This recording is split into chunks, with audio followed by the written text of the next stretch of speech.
Their friendship wasn't just basketball. It was everything.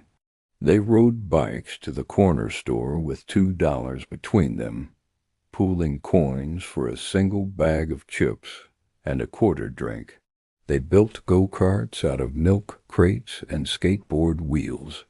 When Malik's mom got laid off, Trey's mom packed extra lunches for him. When Devon's father left, Malik and Trey showed up with snacks, video games, and silence, the kind that said we got you without needing words.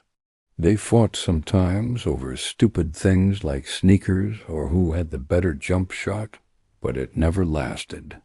By the next day, they were right back on the court, brothers again. At 13, sitting on cracked pavement with half-melted popsicles dripping red onto the curb, they made their first and only pact. Never let a girl come between us, Trey said at first, serious as a sermon. Devon nodded hard, hand out like a promise. Malik hesitated. Not because he disagreed, but because he didn't think anything could ever come between them. Still, he laid his hand on top. Deal. Back then, girls were just voices giggling past on bikes, perfume floating on the breeze. They didn't know yet that love could twist loyalties tighter than blood and break them just as easy. By the time they hit college, things had changed, but the bond was still there, stretched across distance and time like an invisible thread. They didn't talk every day, but when they did, it felt like nothing had changed, at least until that night. It started at a house party near campus. Bass shaking the floors, red cups in every hand, laughter spilling out onto the porch. Malik wasn't looking for anything. He was just there to chill. But then she walked in, Amber. Red curls, gold hoops, confidence in every step. She smiled at him like she already knew something he didn't. They talked, laughed, shared secrets that didn't belong to the night. When she leaned in to kiss him, he didn't stop her. It wasn't until days later that he found out Trey liked her. Had for months. When Trey showed up at the dorm, his voice was calm, but his eyes weren't. Yo, you and Amber, that a thing? Malik hesitated.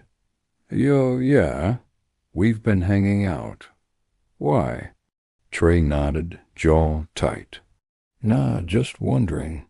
Then he smiled, small, forced, hollow, and changed the subject. Malik wanted to say more, wanted to explain, but the moment passed like smoke through fingers. That night, Malik sat on the dorm steps alone. He thought about all those years on the block, the laughter, the loyalty, the promise. How one simple mistake could echo louder than a lie. He tried to tell himself it didn't matter, that Trey would get over it, that brothers fought, forgave, and moved on. But when he walked home from the court a week later and saw Trey under that flickering street light, hands in pockets, face unreadable, he knew better. Trey looked up, saw him, and gave that same forced smile. It was small, but Malik felt it like a punch. He knew in that moment that something sacred had cracked. Not broken, not yet, but cracked just enough to let the wrong kind of light in. That night, Malik lay in bed staring at the ceiling fan spinning lazy circles above him. He thought about the pact, the promise, the brotherhood that had once felt unshakable. He wondered if it would ever be the same again, and deep down he already knew the answer. It was the first time Malik realized you could hurt somebody you loved without even meaning to, and the pain still counted.